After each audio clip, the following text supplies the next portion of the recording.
વલસાડમાં દેશી દારૂ બનાવવા વપરાતા નવસારનો મોટો જથ્થો ઝડપાયો. ભાજપના લઘુમતી મોરચાના નેતા સહિત 2 ની ધરપકડ. રાજ્યમાં લઠ્ઠાકાંડની ઘટના બાદ સમગ્ર પોલીસ તંત્ર એક્શન મોડમાં આવી ગયું છે. વલસાડ સ્પેશિયલ ઓપરેશન ગ્રુપને દેશી દારૂના કાળા કારોબાર સામે મોટી સફળતા મળી છે. પોલીસે વલસાડ તાલુકાના સેંગવા ગામે દરોડો પાડી દેશી દારૂ બનાવવામાં ઉપયોગમાં લેવાતી નવસારની અંદાજે 15,000 જેટલી સ્ટીકનો વિશાળ જથ્થો જપ્ત કર્યો છે. આ ગેરકાયદે પ્રવૃત્તિમાં સંડોવાયેલા 2 આરોપીઓમાં જાવેદ અને સુલેમાન ઇબ્રાહીમ શેખની પોલીસે અટકાયત કરી છે.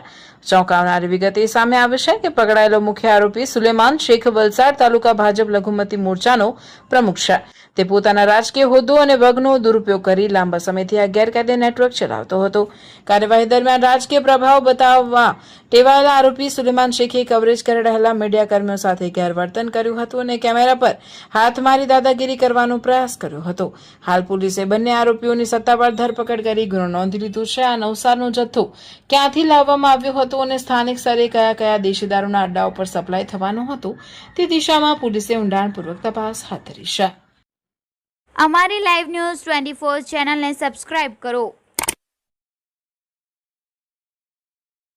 બેલ આઇકોન દબાવો જેથી આવનાર ન્યૂઝ અપડેટ્સની નોટિફિકેશન આપ સુધી સૌથી પહેલા પહોંચે.